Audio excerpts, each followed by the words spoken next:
Okay. Welcome to this interview with Lujan Matus. My name is Elizabeth, and this is one of a series of interviews Lujan is doing with some of his students. I've been working with Lujan now for about 9 years, and I can say without any hesitation that this has been far and away the most exceptional and intense period of learning in my entire life. I know it seems somewhat facile to say that my life has been changed by knowing this individual, but it's true in a very profound way. Lujan changes people for the better. Everything he does has a deliberateness to it, an intensity, and an awareness that's uncanny and palpable. If you're new to Lujan's work, I would invite you to read his books. He is a man who neither reads nor writes, yet through a unique process of dictation has published 9 books. Some of the titles include The Art of Stalking Parallel Perception, Awakening the Third Eye, Conversations with a Shaman, The Art of Low-Band Pi, The Oracle, Whisperings of the Dragon, Who Am I, and his newest, The Power of Emptiness. And now, without further ado, I would like to introduce Lujan Matus. Good afternoon, Lujan. Hello, lovely. How you doing? I'm doing fine. Lujan, my first question, which is a kind of a couple of questions I think that are related, has to do with how you actually came to recognize yourself as a teacher, to to walk this path that you're on. I see you as an individual who has come into the world at what I would call the right time. This is a crucial time, like as a lot of us know, for humanity. And part of my question is, do you think that you chose this time to come into the world? Is that possible? And then recently I heard you say, and this is as close as I can get to a quote, that you had many timelines converging within one timeline, where your circumstances were pushed out so that your fate wasn't sealed. And you've talked about timeline convergences. So using this, could you talk about this quote and how you came to recognize yourself as a teacher? Recognizing yourself as a teacher is not really recognizing myself as a teacher, but the unique voice which was coming up inside of me from childhood was very valuable for me in terms of the truth, the way that I felt, and how clear I felt about what was actually being presented to me in the first nest that I was born in here. So I mean, basically, if I go back to my childhood, I felt the restrictions, the heaviness, the thickness of the air in terms of the emotions, in terms of the unresolved feelings which are surrounding me. So it disturbed me greatly to feel that I was encased within a situation which was totally wrong for me, which was perfect, because it was totally right for me. I probably would have gone down particular avenues of perception which wouldn't be the same as what I'm confronted with now in terms of what I need to do with my life. So being born into a family which was very disruptive, extremely emotionally violent, and absent of really beautiful feelings. The main thing that I remember from my childhood is my being restricted by the environment to actually speak and feel the exacting feelings that I had inside of my body. And also from those exacting feelings were a freshness and a vulnerability which I spoke directly from my heart to the circumstances, which brought enormous amounts of discord towards me, because in those days people just didn't really want to hear this. So it may have been okay in another society, another place would have been fitting, but where I was born, it wasn't fitting. So then I began to realize I didn't belong, and because I couldn't escape from the circumstances, the circumstances kept converging upon me to actually hold me fixed in an area of perception which was totally discordant as far as I was concerned. So I hope I'm being clear. And also too, in Shadows in the Twilight, there was an experience that I had where I entered into reality. And this reality, as soon as I entered, the timeline was set in terms of my birth, and in terms of my death, it was completely set as I arrived. So then I realized the rules and regulations of this particular construct is very, very rigid in terms of not being flexible enough to break the boundaries of the perception which humanity's held in it at the moment. What else can I say toward that? And the convergence of lifetimes in terms of my memories is very, very valuable. I remember at least 5 variances in terms of lifetimes which are converging upon my reality as I'm growing as a human being, and those memories give me the capacity to communicate the subtle essences of those particular experiences of those lifetimes to converge upon my heart center, so it can arrive through my throat, and then I can really listen to the input or the impact of my experience upon the circumstances. And this was very difficult for people to deal with, especially from a young lad to a teenager to a young adult. You know, it was difficult for me because it was very painful, because people couldn't really see who I was or what the emphasis of my path was really meant to deliver me into the world. No one could hear me. People would go to sleep when I was talking. They would have the experience that they couldn't handle it, they couldn't hear it, and they would start going to sleep because of it. Now, so I'm not sure whether I'm being really clear, but there are, not only is there a convergence, a timeline convergence in terms of my past lifetimes, intersecting and colliding with me as a human being right now, with all the experiences that I've had in terms of heart awakening. And I guess to answer the question of what you've indicated, is that there are many timeline convergences in terms of one lifetime, how that one lifetime can go down a specific avenue of awareness, and then you go down to that, you go into that experience, and then you're withdrawn from that experience, and then you find yourself going down another experience, withdrawn from that, another experience, and withdrawn from that, another experience, and then withdrawn from that. So if I were to look at my lifetime from the very beginning up to this particular point, I would say that I've had very, very specific experiences in terms of being captured, released, captured, released, captured, released, and captured and released within my lifetime, and then recognizing in retrospect that if I would have gone down a particular timeline experience in terms of who I was, what was expected of me, and then myself even expecting myself to go down that timeline and fulfilling that timeline and becoming that character, was made available to me many times. And when I withdrew from those experiences, I realized, after about 20 years, I began to realize, my gosh, there's I'll give you an example. Now, I was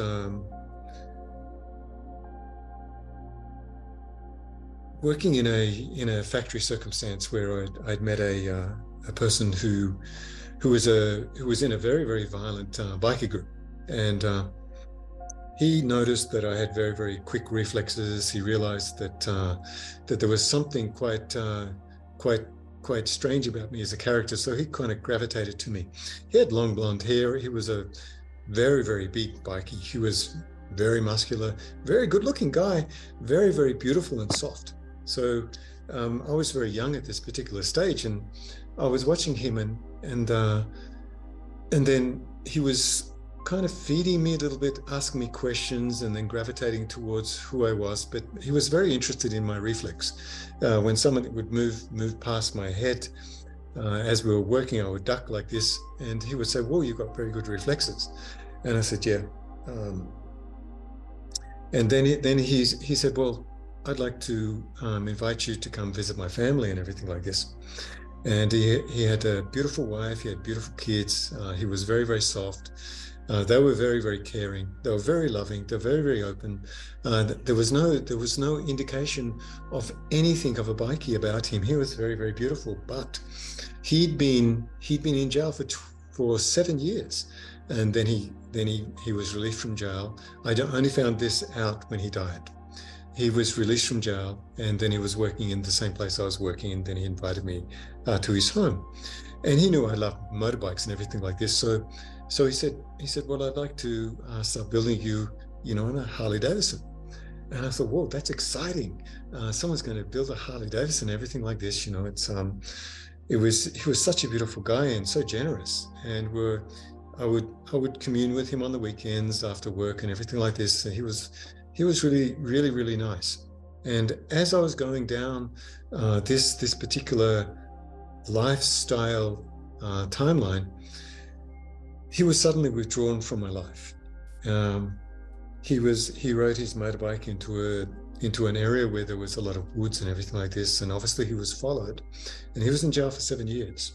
And I found this out after from his wife why this had occurred, and this is how I was thrown out of the timeline.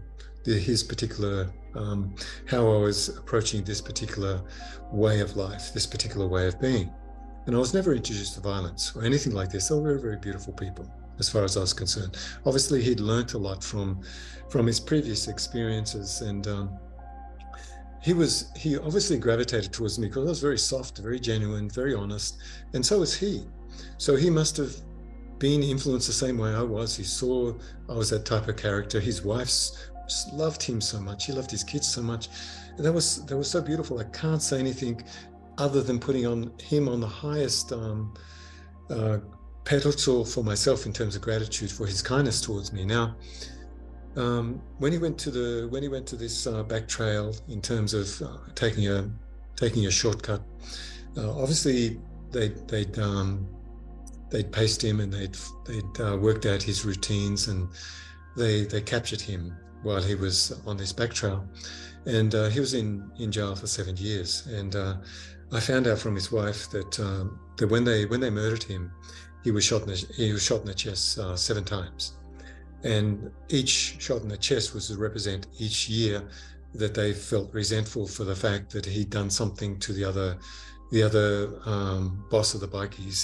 He'd done something to him. She said that he did something to disable him and take his knees out. Obviously, I think he shot him with a shotgun. That's why he was in jail. And they shot him 7 times in the chest. And when this occurred, she explained the whole story to me. And then there was a point where everything just ended. And beyond that point, I have no memories, but I was just withdrawn from that because he was unavailable. So then I realized that I was very, very softly being caressed down into a timeline by a very, very beautiful guy that made very, very dramatic mistakes in his life. So when he was shot, when he died, that was it. It was just finished. So then I was withdrawn from that timeline. He disappeared from my life. I kept working, and strangely enough, the whole event just disappeared. It was like it began and it just ended suddenly. But it ended suddenly in such a way that my development couldn't go down this path to be the person that I was meant to be for that group of people, which I didn't meet yet, because I guess he was kind of grooming me into becoming somebody that he thought I could be because of my physical talents, in terms of my capacity to defend myself and everything. He was very aware of how quick my reflexes and everything was, and how intuitively astute I was, because in these circumstances, he used to watch everybody else, and I was working in my workplace of employment. And whenever anyone would ever stare at me, I'd look at them back, and they were all wondering, what is this strange bird doing? Who is this strange guy that is aware of everybody looking at? If they looked at me, I'd look up. If they had a discussion about me, I'd go and talk to them about what they were discussing. They said, how did you know? And I just said, no, I just don't know why. I just don't know why I know this. But I was withdrawn from that, and then it finished. So I can consider that in my one lifetime, that particular avenue of perception was taken from me very quickly like this. I wasn't meant to go down there, but I was meant to experience the kindness and the envelopment of somebody's generosity towards me to make me feel like I was welcome in the world. That's what he did for me. But when he was taken away from me, all I can do is honor his memory in terms of what he did for me as a human being, in terms of his kindness and the generosity of his wife, the beauty of his children. It was profound. It was extraordinary. So I could say that I lived that particular prospect of that future for myself till the point that he disappeared. So the primary emphasis of his being was the catalyst, which was drawing me into that world. When he was gone, the catalyst was gone, and that was it. It was finished. So then I started to look back on my life in terms of all the events that have ever occurred to me, and I realized that by increments, I was taken down a path until I was kind of captured in that path. And I wasn't quite satisfied with where I was, what was happening. And then all of a sudden, I would just be ejected from that timeline, and it just didn't exist anymore. And I was always confronted with this, always going down to some sort of friendship or some sort of relationship, and then it was just withdrawn from me.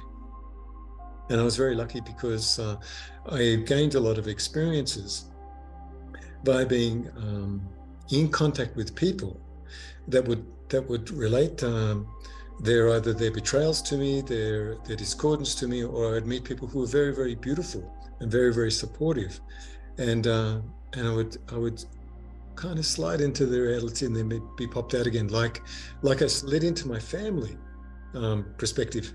Did I make the choice to be there? No, I don't really believe I made the choice. That was the only choice which was available, and that choice brought very, very strange catalysts into my life that actually led me to believe that there was only a certain amount of time that I was capable of being in that timeline, and I had to withdraw. And this has been a general theme of my life, all my life.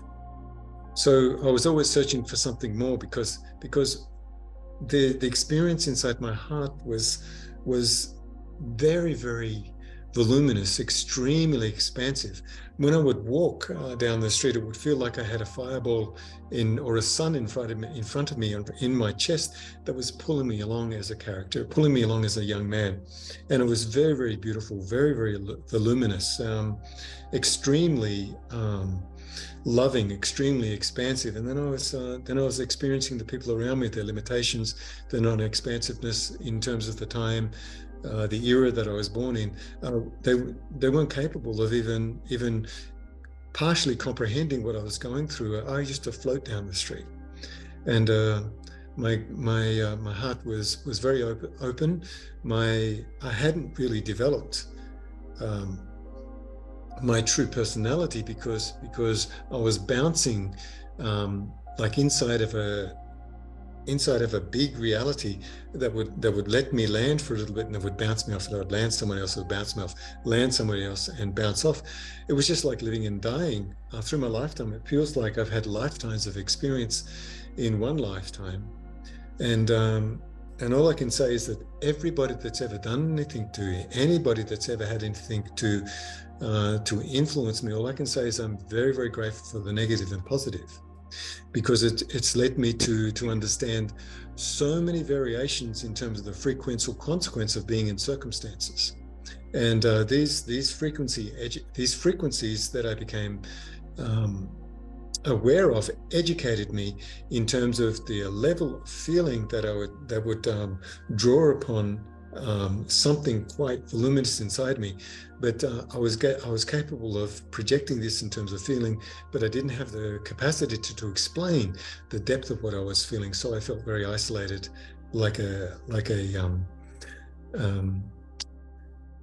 I was always in the wrong nest until I found my way. And when I found my way, I realized that the memories that were deposited into my consciousness when I was 7 years old were quite extraordinary. This is where Lobang Pai came from. These memories were, I've explained in The Art of Stalking Parallel Perception about being split into 3 different perceptions, and these 3 different perceptions gave me the capacity to understand isolation, silence, understand variables in frequency in terms of reality, displacement. And as I was displaced, I couldn't formulate the grounding of my own life. And this was very important because then the framework of who I was really meant to be couldn't really be solidified because I was split everywhere. And this was the transfer of consciousness, of the memory of somebody, just like was transferred into my consciousness as myself right now. But it's a form of reincarnation which is very, very rare, to gain someone's memories and then have to fill the empty void of those particular memories and discover why I have these memories, the formulas or the outlines of the formulas of my forms and everything like this. And then when I was around, that happened when I was around 7 years old. I hope I'm not confusing between 7 and 6, but around 6-year-old, I had another experience which broke into my reality as well, which destroyed the framework of my continuity to such a degree that any sort of capturing formula on my heart wouldn't occur. Yeah. So it's kind of like a very, very strange explanation without any explanation at all. But when I look at my life, in terms of my whole life, I'm heading towards my 70s now. And when I look at the timelines, it's no different to actually lifetime experiences or timeline experiences, which you can obtain a certain amount of information and get withdrawn from a certain amount of information, get withdrawn from that, a certain amount of information, get withdrawn from that. That's exactly like birth and death. So I was very, very fortunate to realize that I was that all the emphasis of my circumstances were relaying to me, you can't go down here, you can't go down here, you can't go down here, you've got to be withdrawn, start again until you exactly find out who you're really meant to be. And isn't that exactly the same as being born, die, being born, being die, born and die? And when you come back, you go, okay, those timelines are gone, exactly the same that happened to me in this lifetime. But this lifetime, I didn't realize what was going on until this event happened about 4 or 5 times. I'm looking back and going, oh, I'm so fortunate, because my life could have gone down that path, and it did to a certain degree, and then I was withdrawn away from that via circumstances, or my heart just wouldn't allow me to go, but I would withdraw anyway, and it would cause me a lot of emotional discomfort because I had no security in terms of where am I really meant to be, who am I really meant to be. So this was set in motion by the family that I was born in terms of we don't really want you here. We don't really want you to develop. We don't know who you are. You're a strange bird in our nest, and we're going to do things to you which will cause you to be emotionally disrupted. And as your emotional disruption occurs because of our intentions, you will become the people that we expect you to be. And that didn't happen at all. So even from the very beginning, this formula has been very, very creatively putting me in the wrong position, and that position is destroyed. And I keep going like this, and now I find myself in the only position that matters to me, to explain what I've gone through, who I've become, and who I am for my students, and then to ask my students to relay back who exactly they are and look at the timelines of their own life, even if it's only one timeline. Even if, like I could say, you, Elizabeth, you've been married twice maybe, so you can look at one timeline and then look at the person, but then look at yourself, look at the second timeline, look at the person, then look at yourself. And then also too, the most beautiful thing that you've got in your experience is your daughter. And I know you love your daughter completely. You gave me the story of what happened to your daughter, and then she's left you something so precious, so valuable. and that valuable impression she's left on you as the person that you love dearly, and she was taken from you early. This gave me the opportunity to say, well, you've got something very, very special on the altar of your perception to love for your daughter and to live with utmost integrity, as if your daughter was sitting by your side and you were teaching her how to be who she's meant to be by you being who you're really meant to be. So maybe I should ask you to relay that story, and then we can go a little bit more deeply into that. You mean my daughter? Yes, your beautiful daughter that you explained. I know it upsets you.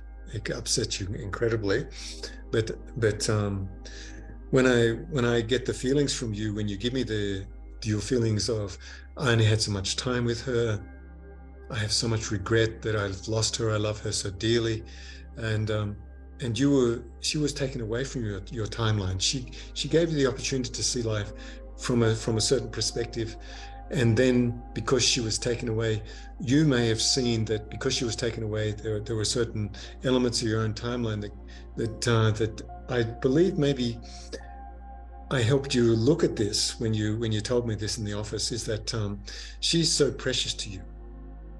She is the living essence of your internal physical body, giving manifestation to a beautiful little girl that now you love and cherish with your memory.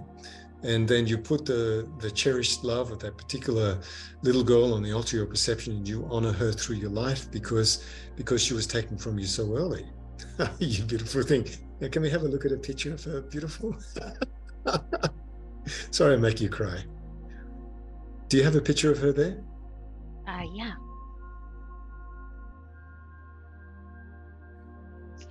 Yeah. Do you want to make a bit of, because I'm in the frame at the moment.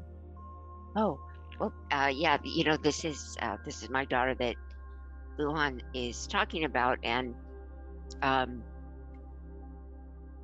in a book that I wrote on meditation, when I dedicated the book,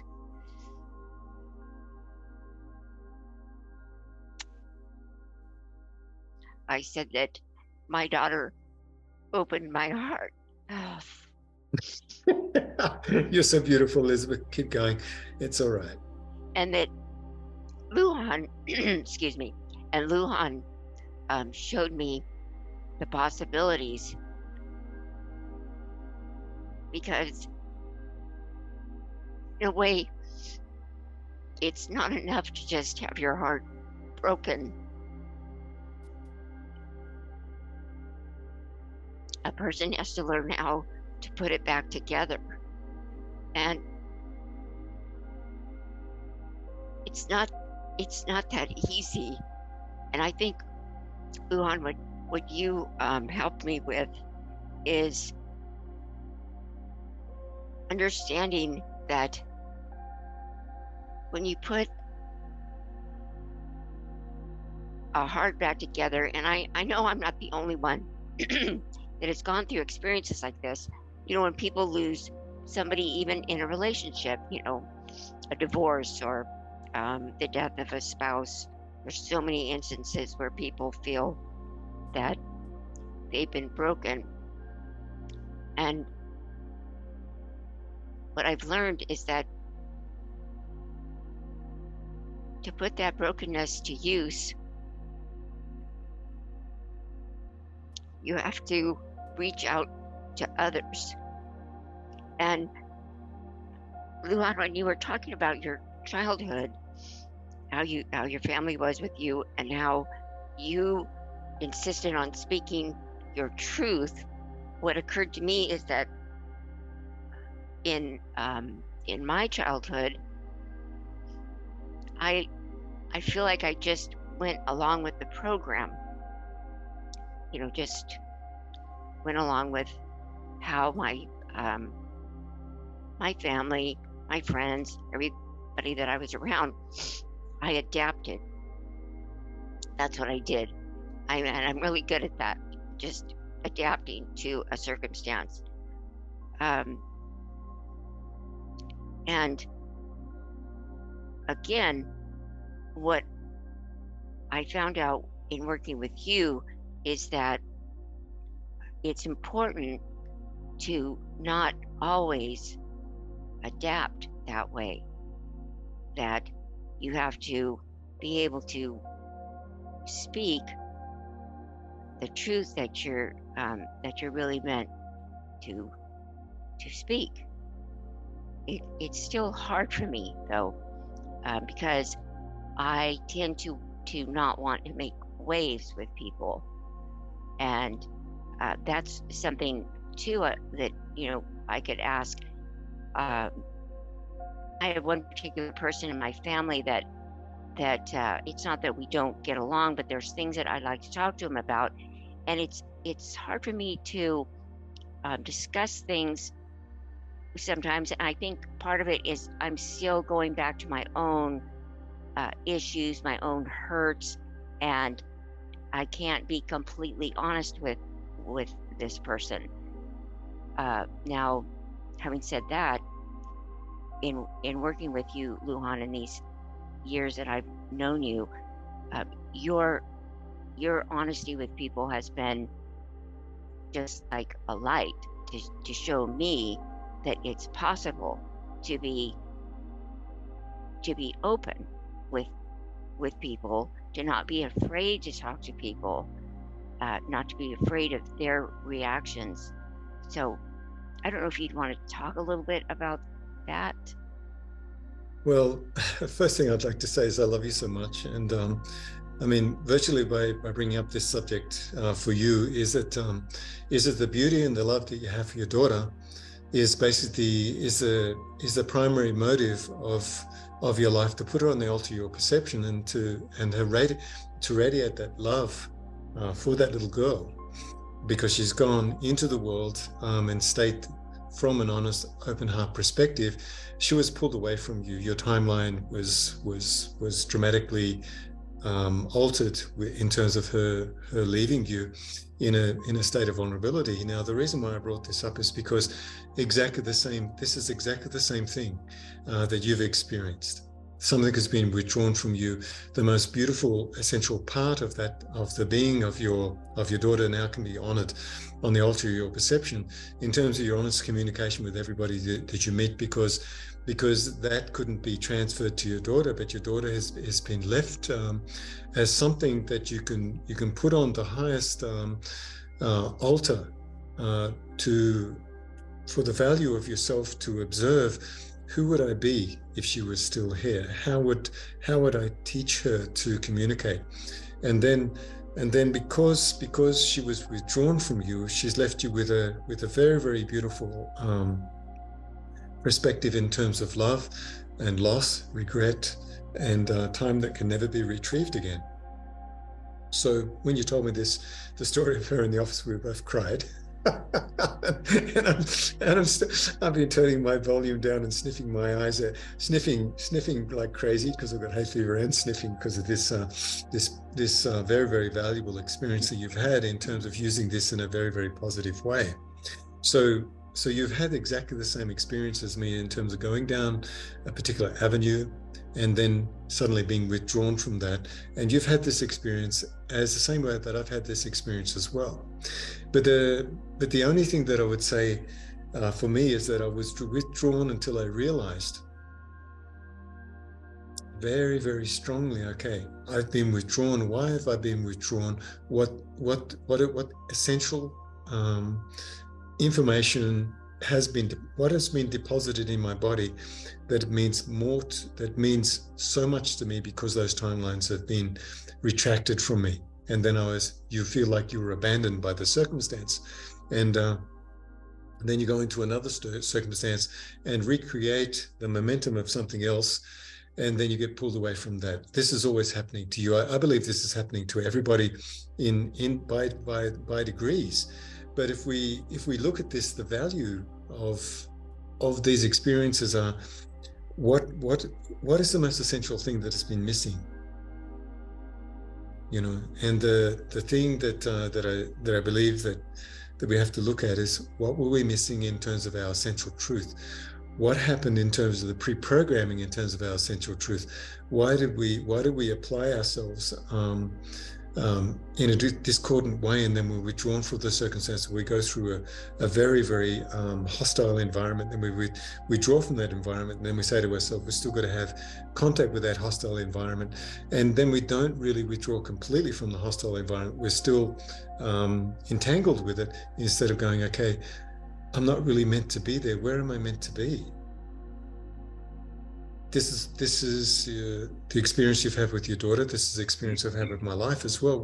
Where am I really meant to be? What's the value that I get from all these circumstances? And then I realized, and I guess you realized too, when I did Power of Emptiness, this I really wanted to convey this in terms of the experiences are so valuable in terms of how do I honor what has been tragic? How do I honor what has been discordant? Or how do I honor what has been loving and supportive? And everything in these three categories, you honor the negativity, you honor the positivity, you honor the loss in terms of where someone's been withdrawn from you, or you've been withdrawn from a circumstance. So when I look at the how I've been withdrawn from certain things, how you were withdrawn from your very, very valuable and beautiful daughter, is that we look at this and say, well, I can honor that, and can I honor and cherish that with every single relationship? Can I honor and cherish the relationship with somebody who's being discordant? How do I honor that? How do I honor someone who's brought value to my life, brought substance to my life, being supportive? You honor that with the equal value, but with a feeling of gratitude for everything. And when you have gratitude for everything, you realize what you must withdraw, what you must withdraw, and what you must add to your life via that gratitude. It's a very, very beautiful thing. But we're being tested. This is the ultimate. The truth of life is we're being tested to actually appropriate our true state of awareness in terms of the volume of our feeling for universal mind, or for universal consciousness. So this we have to take into account what is this that what we're gravitating towards. What are we evolving towards in one lifetime? What are we evolving towards if we have the opportunity to remember previous lifetimes? And what do we do with that? So in this lifetime, in your lifetime, I can really see that the value of discordance, the value of love, the value of regret, the value of loss is something you put on the altar of perception and say, I'm very, very grateful for the discordance. But then you've got to decide, do you really want that discordance in your life? But you give it value and honor it. But do you pursue it, or do you allow that to pursue you? And will that destroy you? So then you withdraw from this. So it's and then if you have something that's valuable and beautiful in your life, what do you add to this within your circumstances? What do you do? You honor that and cherish that, which is very, very beautiful. Wink is meowing in the background. The noise reduction doesn't hide his meow. But anyway, so when we look at this, why is everything displaced, everything solid, everything displaced, everything solid? And then we realize the solidity is an illusion and the displacement is an illusion. There's a whole saying, neither success or failure. Success is not good, failure is not bad. So there's within us, success and failure must be seen as an equal frame towards our existence. But it's very, very difficult to see the negative as a positive, because maybe you're put into impoverishment, maybe you're in a state of discord, or if you're in a state of loving expression of someone who's valuable to you, then you honor this as well. So I'm getting lost because I see wink in your hands. But and this goes back, I think, to timeline insertions inside of my life, like timeline insertions in your life. So when I look at maybe I had a very, very strong visionary experience with Yeshua. And this visionary experience was very, very valuable in terms of the influx of beautiful, open-hearted feeling. But what happened to me was quite strange. My hands went completely white. I got white on my chest, white on the base of my spine, and I got white along here. And there was vitiligo. The color was taken out of my skin. When my hands are still very white. This is gone. But every other white spot in my body disappeared. But what I got from it was that the most important thing is to forgive. The most important thing is to realize that no matter what happens, we can't leave this embedded inside of our body. We've got to forgive it so we don't have an entanglement towards that circumstance. Even that is a devastating. Like if you look at Yeshua, what happened to him? I mean, what happened to him was torture, but isn't by degrees. Our lifetime reveals some form of perpetual torture in terms of how do we deal with the discordance that's inside of our body and gravitate towards the positivity of that, even though we're in a state of suffering. And it seems like our world is progressively impinging upon us to such a degree that our general emotional security has been put under threat. So then we've all got to come together and say, well, what do we need to do? We need to change the general frequency of society. And the only way we can do that is to change the general frequency of every communication that we're involved in. So I can see you taking notes. Yeah. What do you think, Elizabeth, baby? Yeah, this gravitating towards gratitude, I think is just key, because like you said, do you allow your suffering to pursue you? And I feel that so many people do that. I know I do that. Sometimes when I'm thinking about my daughter, I wonder, is it just self-pity? Is that is that all I'm doing? No, I don't think it's self-pity, Elizabeth. I think it's a beautiful thing, because on the altar of your perception, the most precious thing that arrived in your life was taken from you. So this is something that you can honor, like we've spoken about in the office, is honoring that particular perspective to such a degree that you honor everybody else with your daughter being on the altar of your perception. So when I look at preciousness of individuals that have been in my life, what do I do with those people in terms of their true feelings towards me, to uphold me within their own perception, is very, very valuable. And it's something that I can say, well, I've had contact with a lot of people, but it's the genuine feeling of them wanting to support you, even though they make a dozen mistakes within that. It's a matter of just honoring the better part of them inside of yourself, and know that they only did what they could do in terms of the value of the parameters of their perception. And if we honor this, then we don't encase them in a feeling of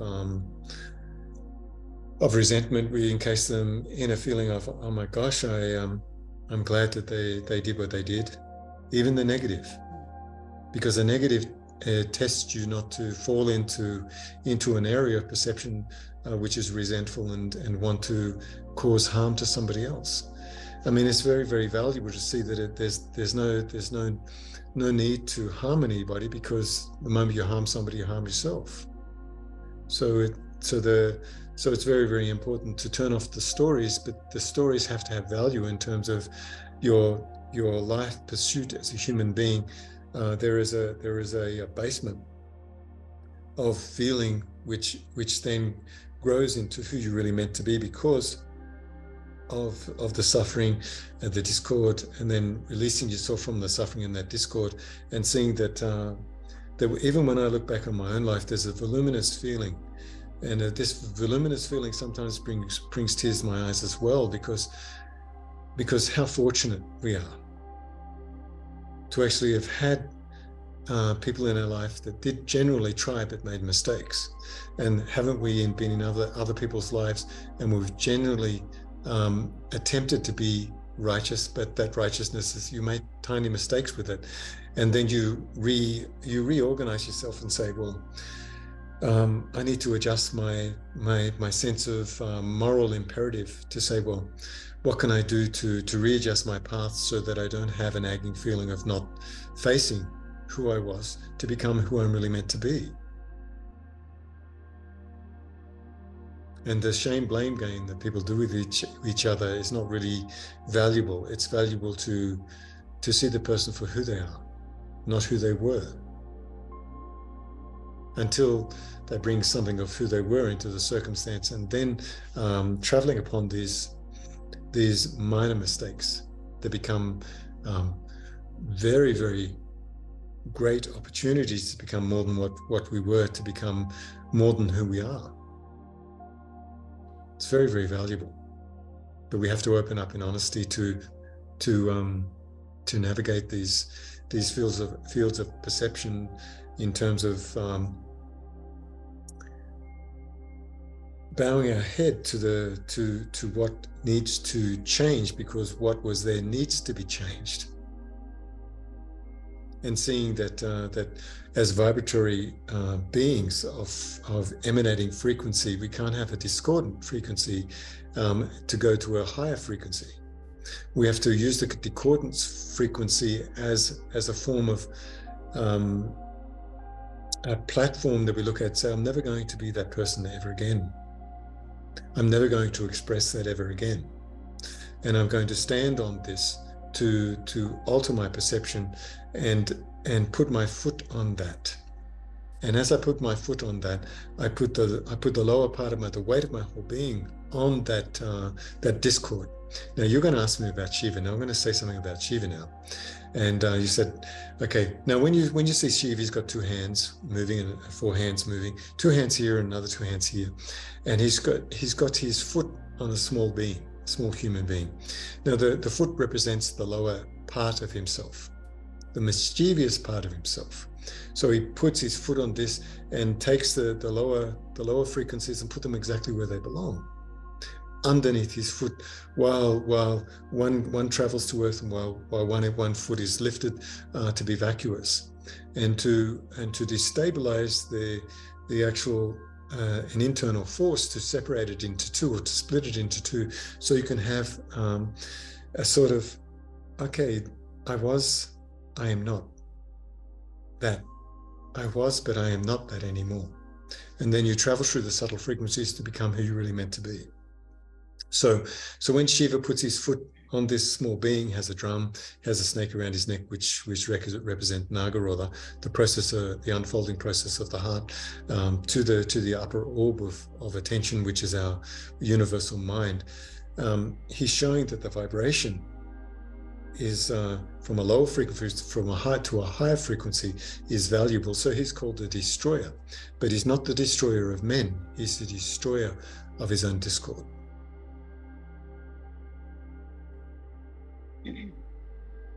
I can relate to so much of what you're saying, Lujan, because as you know, when I met you, when I came to you, I was hiding so much.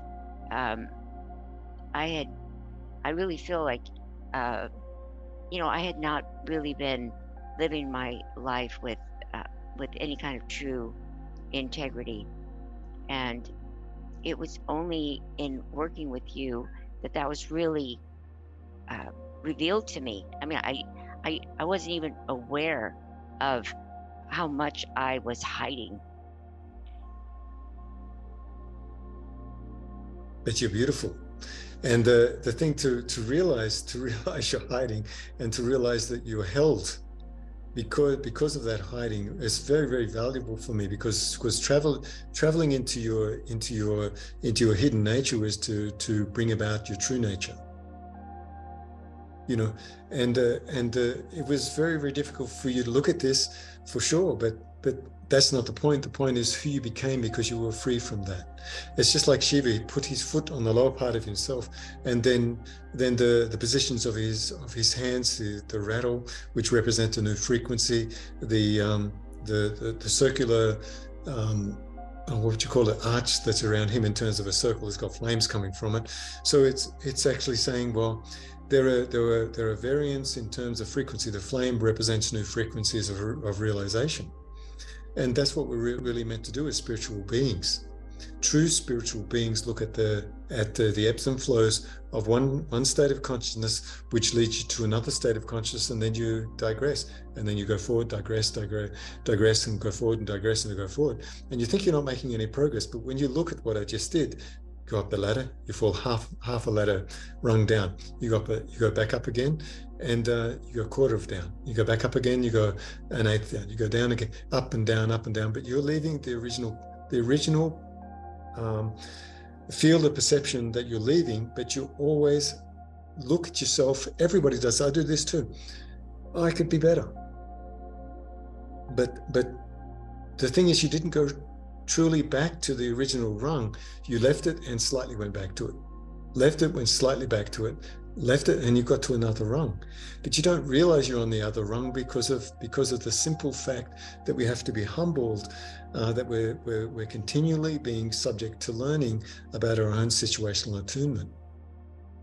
And then looking at our situational awareness in terms of our attunement really can't be seen by other people, but our situational awareness can be experienced by other people in terms of them being aware of what's going on, even though they're not aware of what's going on. So we're very responsible in terms of this fact. Even if they can't see us, they can see us, but they don't know they can see us. They don't know their awareness. They're aware of us. And we've got to break through this collective edifice in terms of nobody can see each other. If we realize we can see each other, then the value of our communication is our spiritual journey.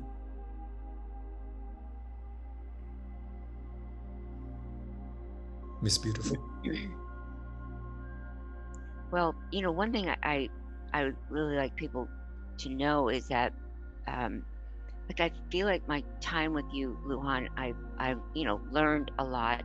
And I've said to you, your knowledge. I think your knowledge is so deep, but it has just really been getting to know you, how you are.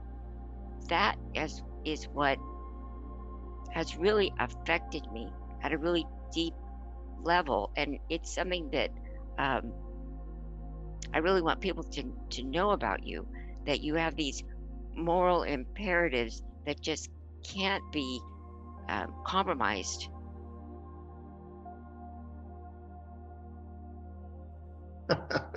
You're making me laugh again, but I'm not laughing out of maliciousness. It's so beautiful. But yeah, I mean, the only thing that is of value for each other is to actually we travel upon a path where we reflect upon each other, and that reflection goes very, very deep inside the body. You either bring it up as to resolve it, or you bury it, and then it goes to a socially engineered edifice of non-resolve. I believe that we have to resolve every edifice that it tries to stabilize itself in the hallways of our temple. Our bodies are hallways of our temple.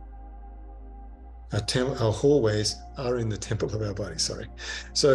So if we can really navigate this area in terms of freeing ourselves from who we are to become, or not, you can't even imagine who you're going to become until you begin to feel there's a certain refinement that needs the reflection of that refinement from somebody else for consciousness to be elevated to another spectrum of awareness. And this is something we need to do as a world culture. Well, that makes me think of the movements that you teach as well. Of course, your program, your low band pi, and like, we were talking a little bit before the interview, and I told you that I really don't understand how the system works.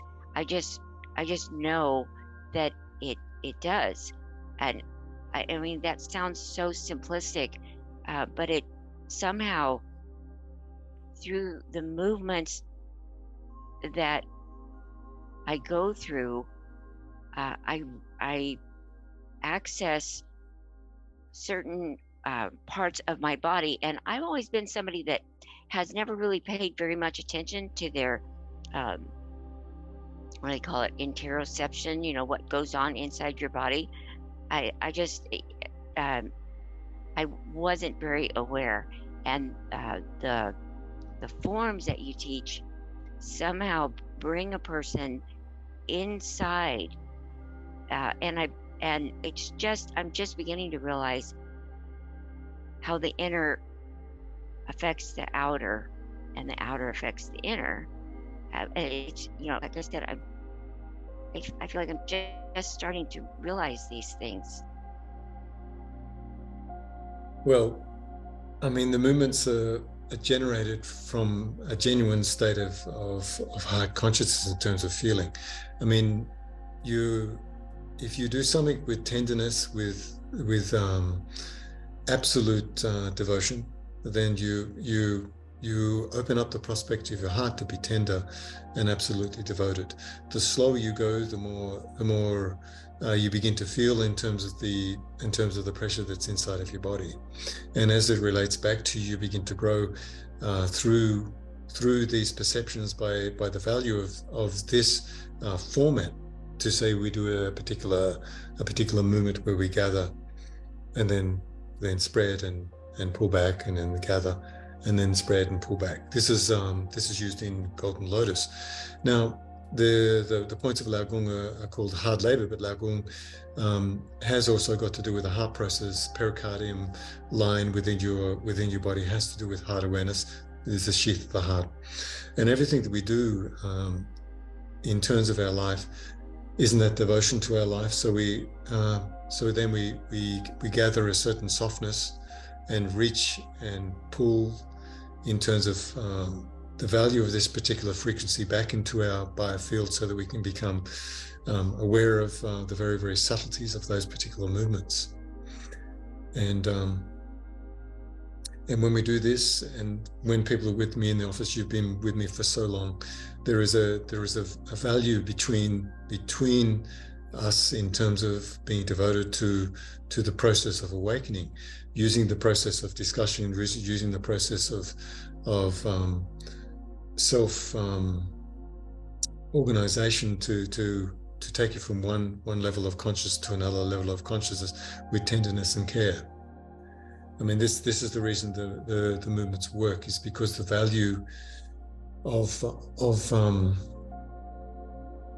the conscious effect of Shin Pai or heart awareness is very, very big, becomes voluminous, and this changes a person's perception. So it's so when you do Loban Pai, even if you just set some nice candles in a dark room instead of watching television or a movie, you can decide to do it in the evening, or you can do the most the strongest movements like Windlock and Awaken the Energy Body in the morning, and the other movements can be put into a soft area of perception in terms of the later evening. So you draw nourishment into your body this way.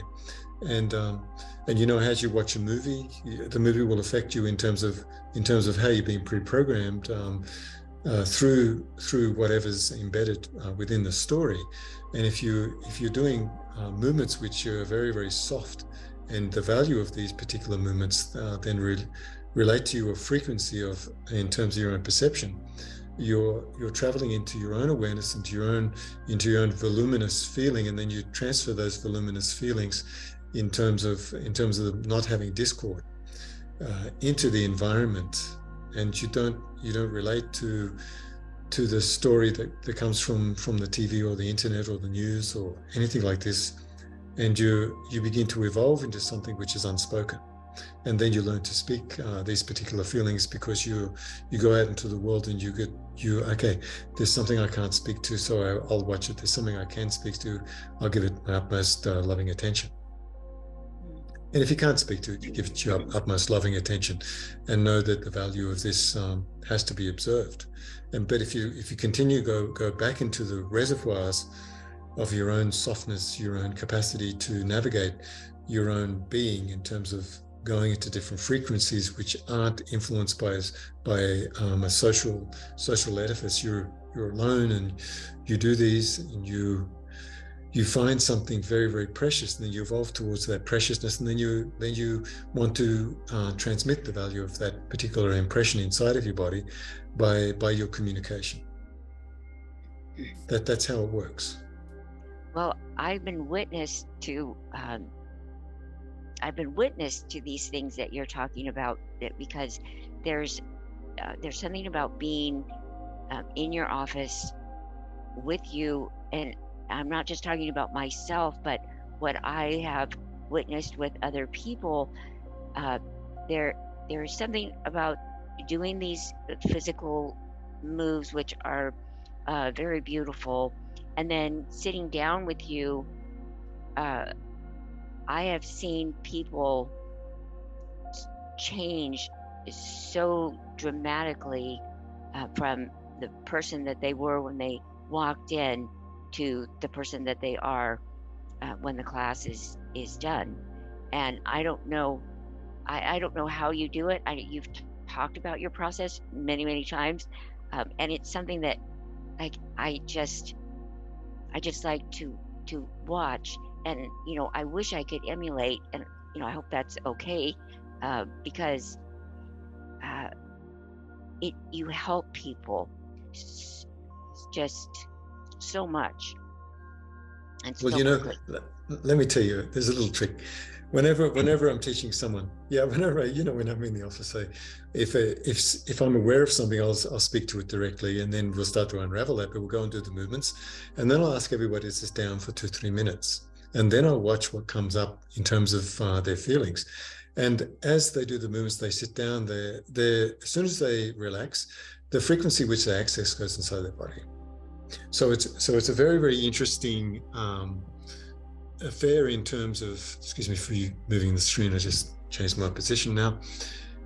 It's the sitting down and being embraced by the couch is one of the worst things that anyone can ever do in their life, is to be embraced by the couch when they need to get up and do something. But I've got a couch in the office, and there are two chairs this side. So there's only room for 4 people in the room.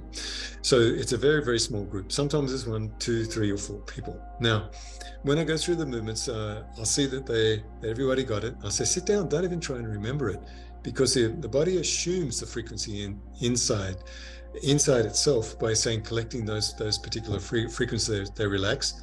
As they relax, then maybe something comes up inside of a person, because as they're relaxing, something will rebound inside of them. I feel comfortable. Oh, then there's a personal history that needs to come up to be resolved.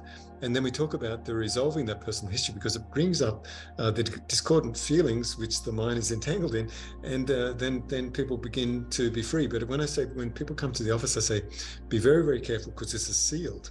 And because of this sealing of the office, the inside of the office is totally different to the outside. Because when you're in the office, sometimes when we're there for 3 hours, it feels like a day. Sometimes we're in there for an hour, and it seems like we've been hours. You look up at the clock and it's only an hour. Time has been stretched, or time has been squeezed. So when people leave the room, I say, be very, very careful not to reassemble yourself. Be careful with your eyes. Don't make contact with other people, so that you can be impacted by their feeling to capture you. Go home, do your practice, isolate yourself, so that you can renew yourself during this process. When I'm doing online, the people are at home when they're doing it, so they can't be in a very, very specific, refined environment that I believe is sacred. And you've come and visited me when I'm in Bali, when I'm in Thailand, you've come and seen me so many times all over the world while I was traveling. Now I'm settled. Every single house that I was in, the frequency was set in such a way that when you came in, it wouldn't feel like a house. It would feel more like a sacred temple. And when you came into that room, I know a lot of people say, well, I feel free enough to transmit the discord so I can get it out of me. I take it and I clear it.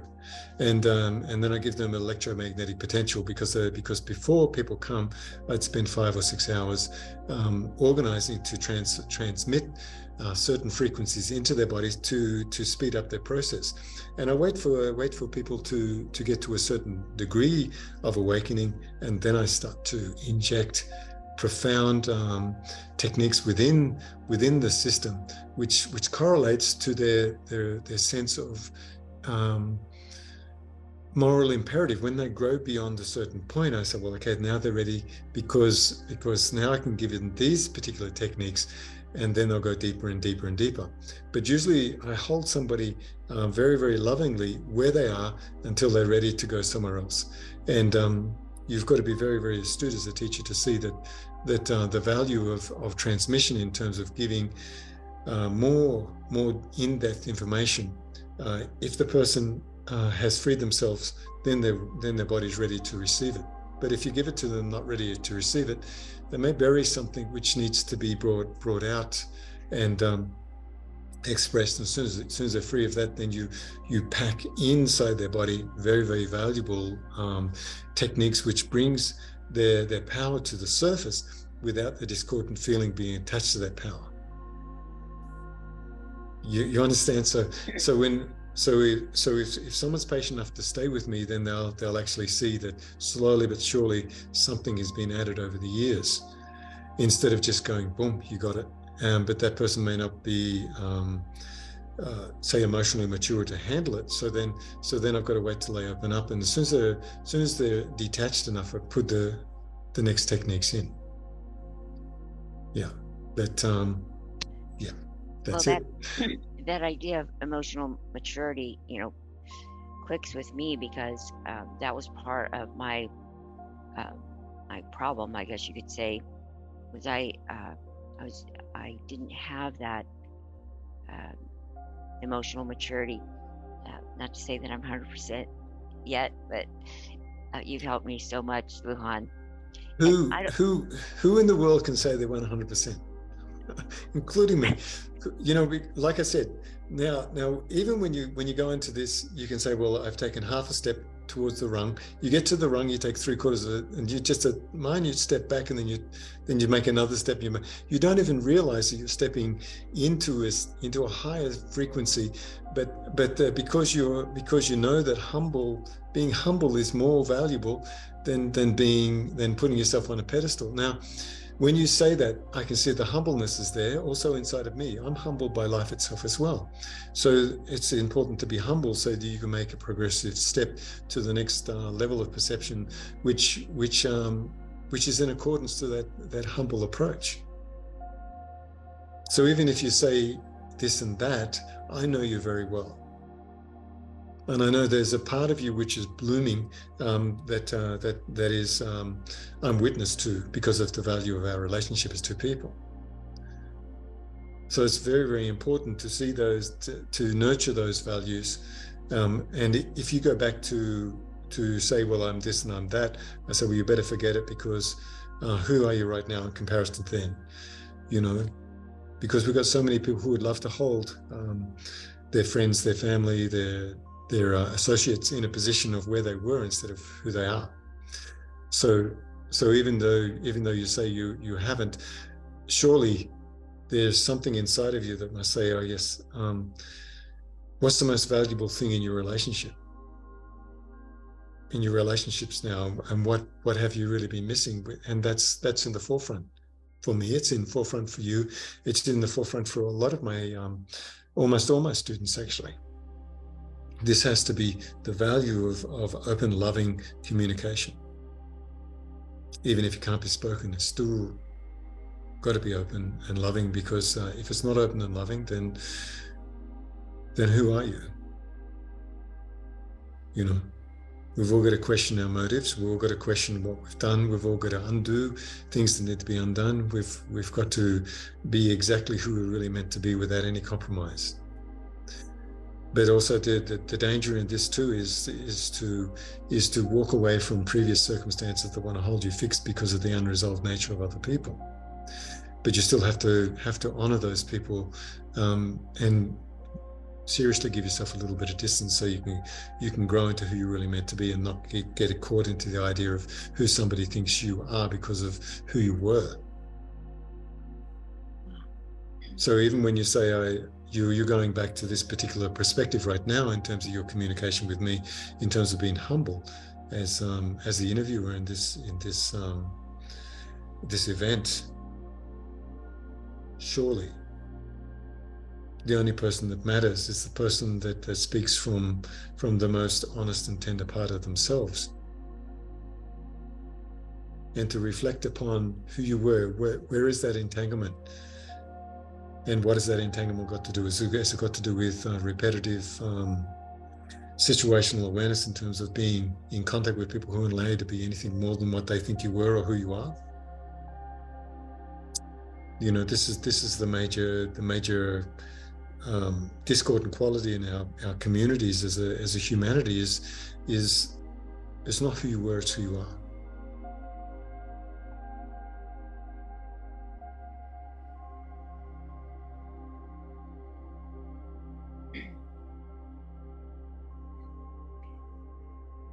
You know, in working with you, for me, you know, the word devotion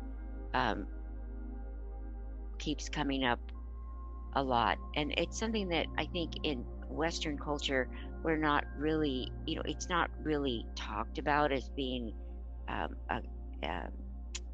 principle or something that we should aspire to. But it's funny because as a child, I remember that feeling because I was raised, you know, in a religion, and I remember that feeling as a small child, that feeling of devotion, and working with you, that feeling has come back to me. The devotion to you as my teacher, devotion to life itself. Yeah. That's the most, that is very beautiful. The devotion to me should be your devotion to everybody else.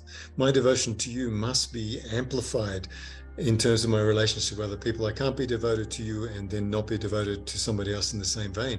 Even if I see somebody and I can't talk to them or give the value of my expression to them the same way I can to you, it's still that devotion towards you as my student, your devotion to me as your teacher.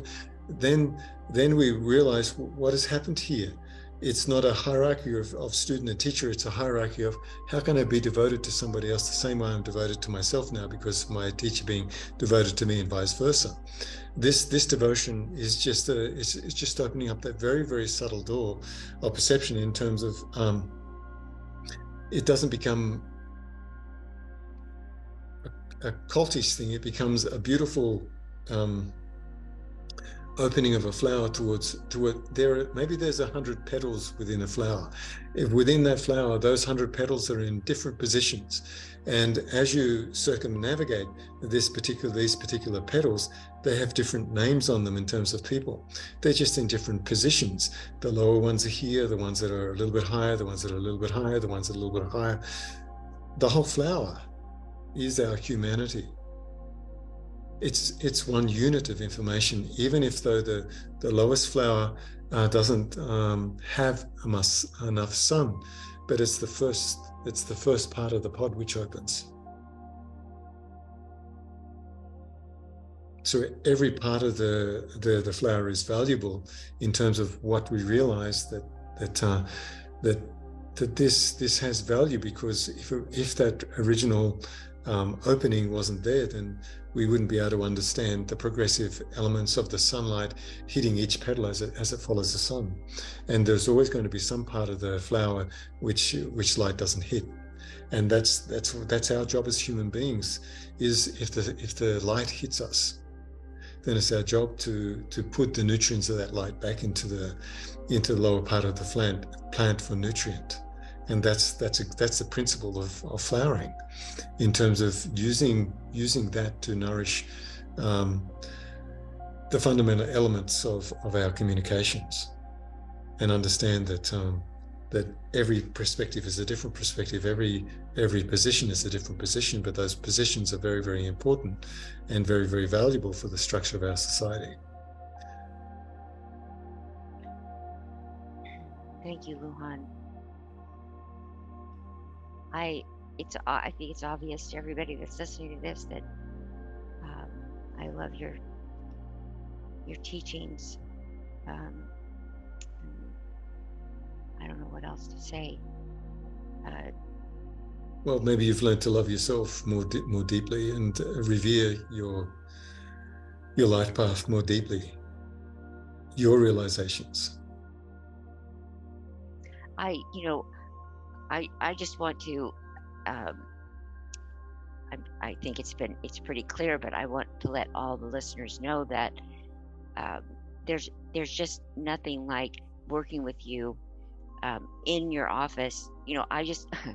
I feel like an evangelist, when I'm even with people that I know, like I want to bring people to you because I know the power that you possess and the power of your heart. So yeah, it's, I just would like everyone to know that visiting and being with Lujan is an experience that is almost beyond comparison. I would urge everyone to experience it if you can. Yeah, thank you for that. But the thing is, what you've got to really look at is who you are at the moment and what you're doing. What you say is wholly and solely me is now you as well. Because the value of our relationship is now being transferred to your relationships, and now you're navigating to change those relationships and the love and the tenderness of those relationships because of the love and tenderness between our relationship. So you may blame me for that, but I'm going to blame you for your own evolutionary process and being as kind as possible to other people because of this. Yes. And your devotion, I can see your devotion. And that devotion has to be revered because that devotion is on the altar of my perception. Yeah, so that can never be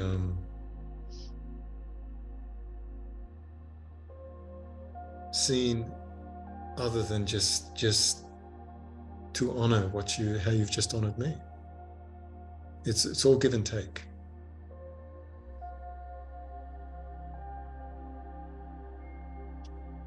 Yeah.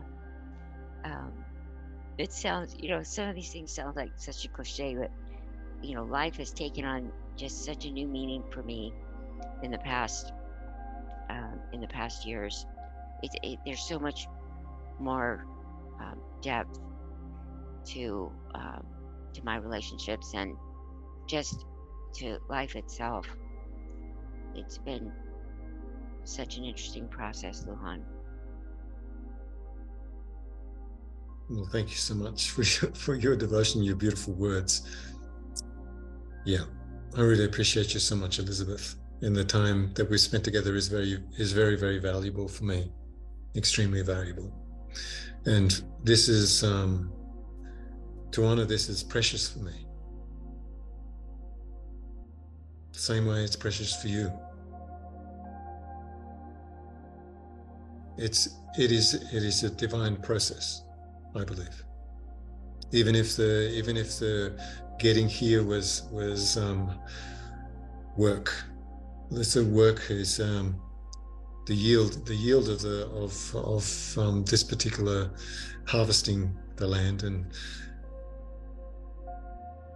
gathering the fruit from this relationship is quite beautiful from my side as well. Because your devotion and your eagerness to talk about me in such a positive way opens my heart up as well. It's like doesn't put me on a pedestal, it actually humbles me. I'm grateful for your comments. You're welcome. Well, I think our hour's about up, Lujan. Okay, beautiful. Well, we'll close it then. Okay. Yeah, And I appreciate this time that I've been given, and yeah, I want to thank everybody who's listening, and thank you, Lujan. thank you, Elizabeth. I really appreciate you and your devotion, and yeah, your journey is very, very obvious. Thank you. Yeah, Thank you. thank you. Okay, bye everybody. I really appreciate you for listening, and lots of love to you, Elizabeth. Lots of love. Okay, bye.